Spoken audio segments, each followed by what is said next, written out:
Hello everybody, my name's Snugglebot, and today we're not going to be playing a game like we usually do.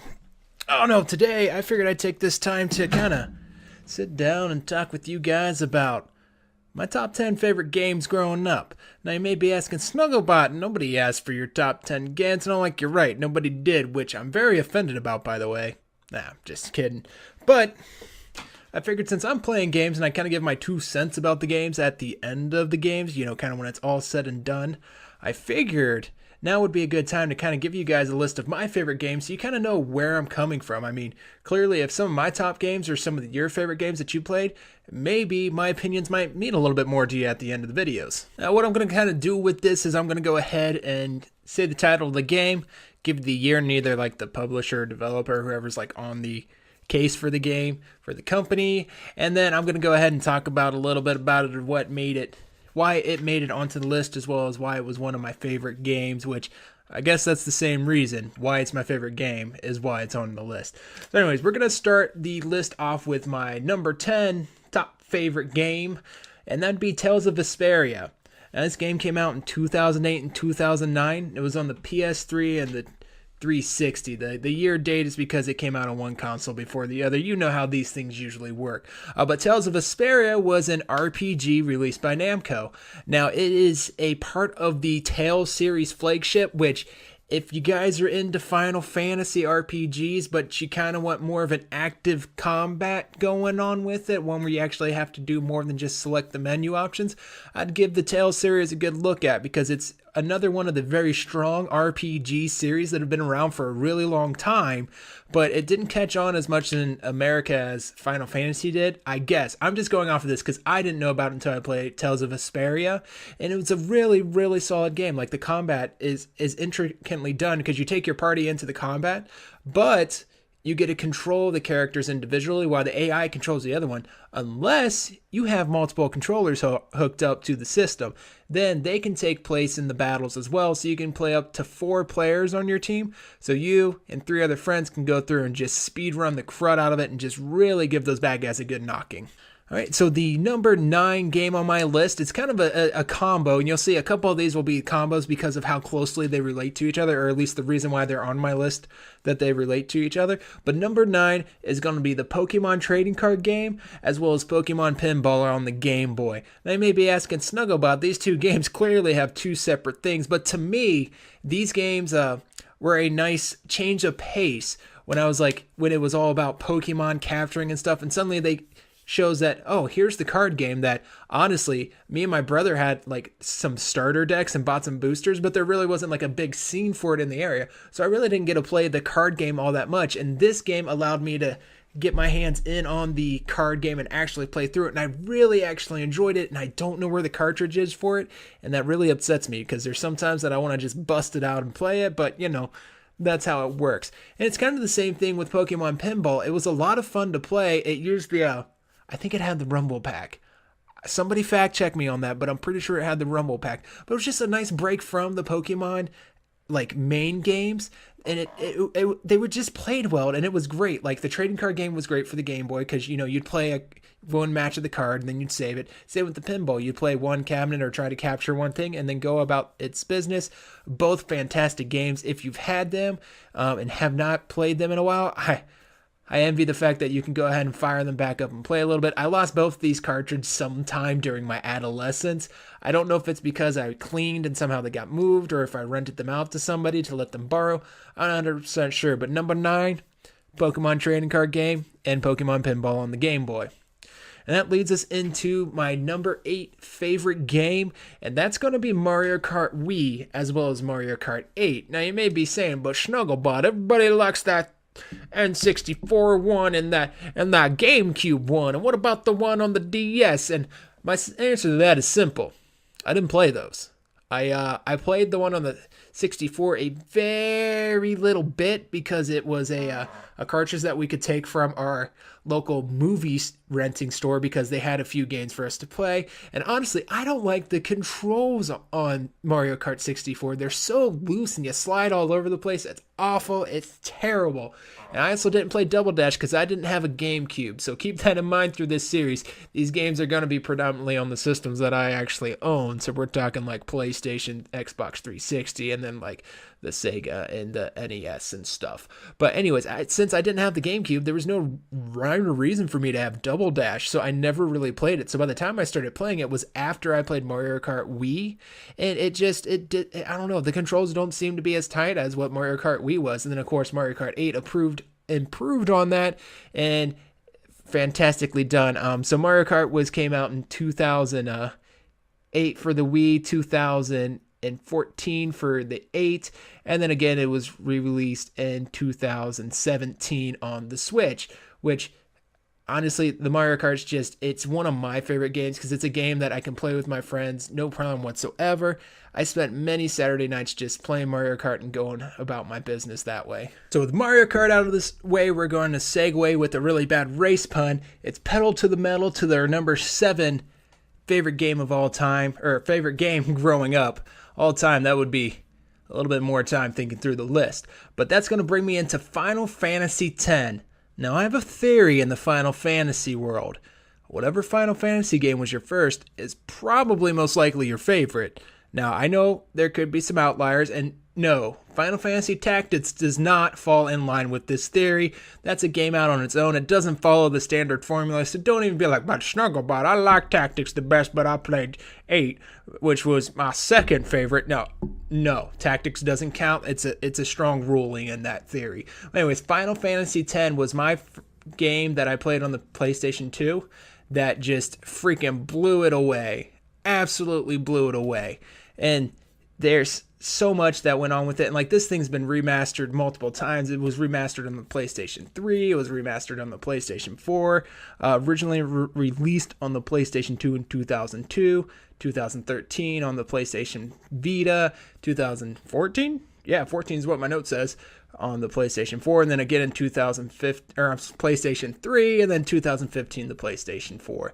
I don't know. This is by hands down my favorite Final Fantasy game, down to the combat, down to the sphere grid that just gave an endless amount of things that you could do until you actually completed the game, as well as, getting all those final legendary weapons, and then of course, who can forget those chocobo races. But no, in all seriousness, it had one of my favorite mini games any game has ever put out, and that would be Blitzball. Blitzball itself, if there was just a game for Blitzball, I'd play the crap out of that. I'd play the absolute crap out of that until I didn't know what to do anymore. Blitzball was so much fun, combined with just the elements of the main game in it as well. It is a solid number 7. So number 6 is actually a callback to one of the games that, I don't know, I spent a lot of time into it. Maybe I didn't play it as long as what I felt like I played it, but it's going to be Star Wars Galaxy. Now, this was an MMO that was released back in 2003 by LucasArts. Now, it went through a lot of changes, and it had a lot of expansions, and it went through a massive change that a lot of players stopped playing afterwards because it got all weird and stuff. I played before the massive change, before they introduced the planet Mustafar. Now, the reason why this game is higher on my list is not only was it a game that helped me personally grow. Phone's going off. Stop it. But it was also a game that kind of first introduced me to a community of gamers, if that makes sense. When I was younger, I had a speech problem. I don't talk like this because I wouldn't articulate with my tongue. So, yeah, I wouldn't articulate with my tongue when I was little. So all my R's and my T's and stuff, anything that involved the tongue touching the top roof of your mouth, I wouldn't make very clear sounds with. Thank God I eventually got out of that, but after years of speech therapy, I was still very, very self-conscious of it, so I wouldn't talk a whole lot. Well, in this game, the guild that I ran with used TeamSpeak, and whether they knew it or not, they really helped me come out of my shell and get comfortable with talking.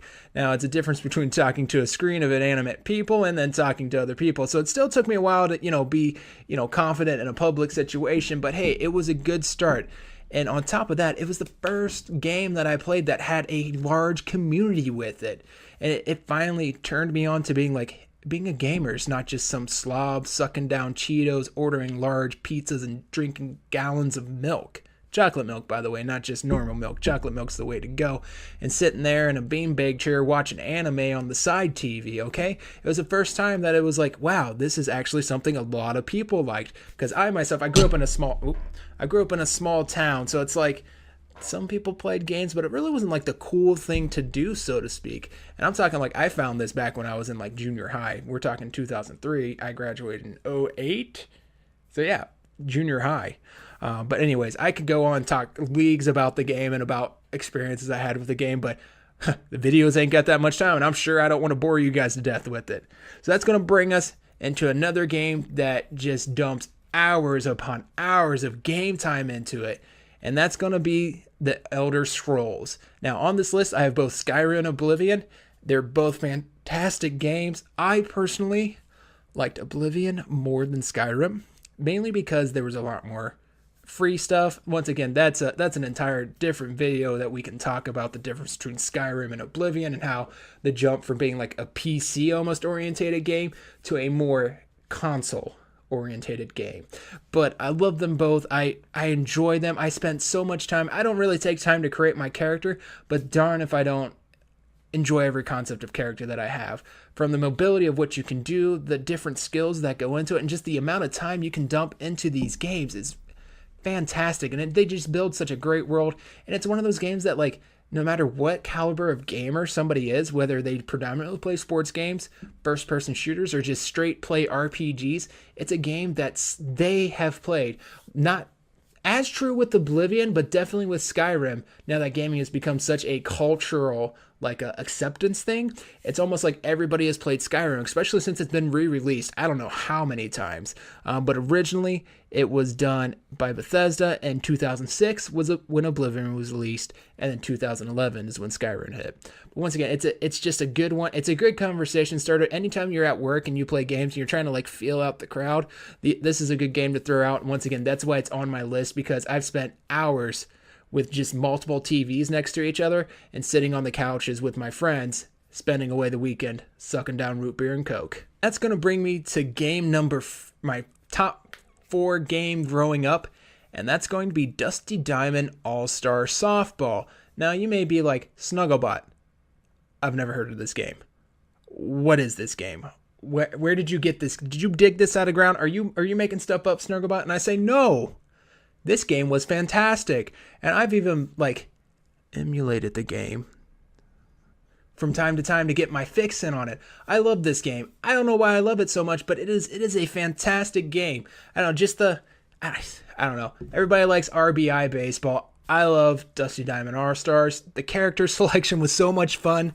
They had like twins and like triplets, and then they had like stats going on with it, and there was a caveman and a witch with a bottle, and I don't know. It was a great game. It's probably one of those that don't hold up to the time. Like if you go back and play it as not playing it before, you're probably like, Snugglebot, this game is absolute trash. And you might be right, but to me, it's my top 4 favorite game growing up. So you can't take that away from me. It's my game, and I don't care how trash you think it is. All right, so then that's going to bring me to the top 3. Now this is where it really separates a couple of interesting things.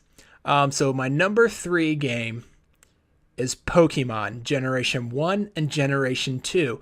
Those are my 2 favorite generations of Pokemon because they led into each other so nicely, and they built the world around themselves so nicely. Like the fact that I played hours upon restarting games in Pokemon 1 and just stomped around Kanto and made it my island, city, continent, and made it my entire empire.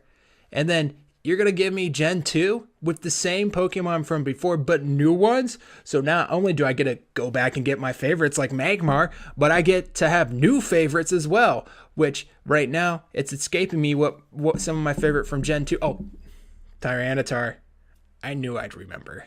And then not only do I get to play in Johto to start with. And then after I become king of Johota, you're like, hey, by the way, go back to your old stomping ground. Everybody got stronger. And you're going to let me do that and beat all them down? Like, come on, seriously. How great of like a sequel can somebody have? That's like the perfect sequel in my mind. Without a doubt. Like, I become powerful in the second game and get to beat things I beat in the first game that were more powerful than the first time. Like, come on, guys.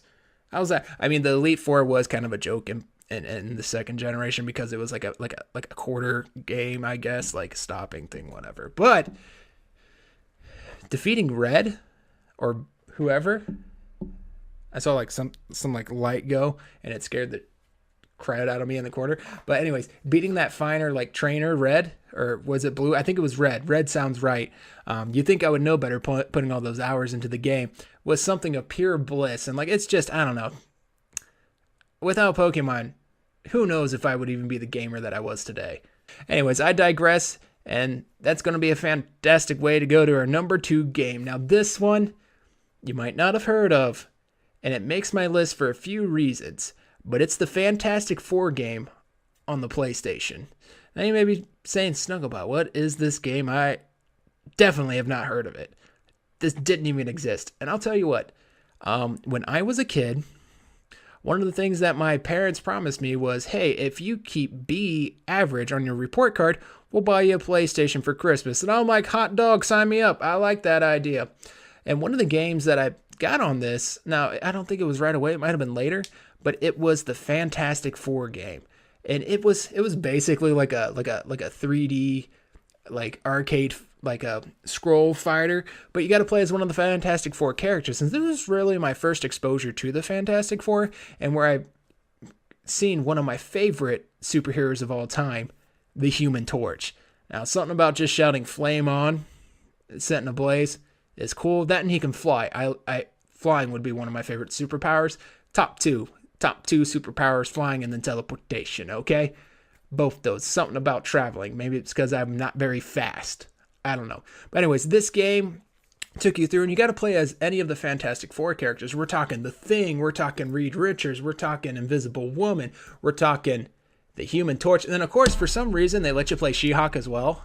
She-Hulk, not Hawk, Hulk, She-Hulk. I don't know why. Maybe if I was more into the lore at the time, I would know why. But this game took an early grave. Unfortunately, there was a tussle and somehow the disc broke within the system. It may be because I insisted on playing the 1v1 instead of the actual story mode, and somebody else didn't want to play the story mode, so they got mad and other things happened and broken game. Yeah. Gone before its time. But anyways, that's my number 2 favorite game growing up. Now, this last game, I'm sure some of you've heard of. Some of you probably scoff at it because, well, a lot of people refer to it as Final Fantasy VII with an extra button. But my number 1 favorite game growing up was The Legend of the Dragoon. That's right. I said it right here. It's a JRPG, but you know what? This one, it doesn't matter how bad you think the story is. It doesn't matter how much you think it copied Final Fantasy's formula. This game is the game that got me into gaming. Like this game right here changed me from just somebody that was like playing games and like enjoying games to actually being a gamer. This is the game that I would credit 100% turning me into a gamer. Because before this, I'd sit down, I'd play games, for a couple hours here and there, every now and then. But it wasn't something that I would like sit down and just pound out. The summer that we acquired this game, I spent hours playing the game. Like, I'm talking like I'd start sun up when I wake up in the morning, play through lunch, play through dinner, eat my dinner, and then play again in the evening and fall asleep with the controller in my hand. Like this game was not the perfect game. I'm sorry. This game was like the greatest game I was playing at the time. And because of the fact that it was an RPG, there was so much time I could dump into it. Like, just off the top of my head, some of the greatest things about the game was that you had multiple characters you can trade in and out of your party. I know not a formula that was new, but to me it was, because it's the first time I played a game like this. the combat was fantastic because what they did when you fought, you had these things called additions. So like there was a square on the screen that came into it, and not only did you have to click the button to do the next attack, but you had to click it on time. And on top of that, the enemy could try to counter it, so you'd have to click a different button to go through the counter. To me, that was fantastic, and like getting the timing down for that, each fight felt satisfying. Each attack felt satisfying if you were able to land that addition fully. Not only was there the addition combat, but there was this thing. I could turn into an armored guy with wings. Okay? We're talking like flying around wings like whoa, whoa, whoa, whoa. It was so freaking cool. And then you got magic that you could shoot at people, and you could summon dragons to fight them as well. Let's just come in and do a blast. But dang, it was so cool. All the stuff that you could do in that game was awesome. I loved it. I loved it so much that when I had my Vita and I found it in the shop, I was like, yep, buying that right away, and played right through it right then and there another time. It was such a great game. It spanned 4 discs on the PlayStation, but dang, every bit of those discs was worth it. It was hands down my favorite game. But anyways, there you guys go. That is my top 10 favorite games growing up. Now you may be saying, but Snugglebot, you're forgetting a lot of good games that I know you've played because you made reference to them. And I'm like, yes, you're right. I actually made this list today when I was sitting down at work. And I was like, well, let me do a top 10 thing because I feel like some people would like to know the games that I enjoyed playing growing up. So this list is purely, essentially the first 10 games that came to mind that I fully enjoyed playing. Now, sitting back here and having some time to think about it, of course, I'd be like, oh, well, Kingdom Hearts should be on that list. And I know some of you are going to be like, you always say how much you like Mega Man. And I'm like, yeah, I love Mega Man. But I only got to play Mega Man 8 growing up. I didn't get to play the other series until the Mega Man X came out. And that was, later down the line. And then, of course, we can look at the Crash series, Spyro series, the Jack series, but it comes down to that these are the top 10 games that came to my mind first. So in my mind, these are the games that I think about when I play games. These are games that I spent a considerable amount of time playing, or that I've spent a lot of time doing and building memories. Now I can play through Kingdom Hearts and just play through it and enjoy that game thoroughly, but it doesn't hold like any special memories for me. Like it's nothing that I'm like, oh my God, I remember this because Kingdom Hearts was doing this, and it didn't hold like a memory to me, if that makes sense. Like same with Mega Man, like yes, I love the game, but it doesn't have like this impact on my life that kind of shaped me as a gamer. But anyways, I'm gonna digress there.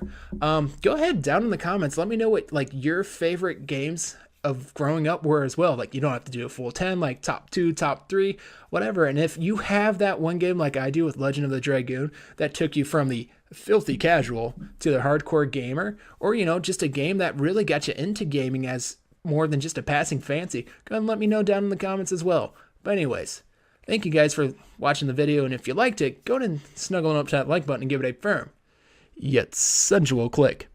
And while you're down there, don't forget to subscribe. I look forward to seeing all of you in the next video.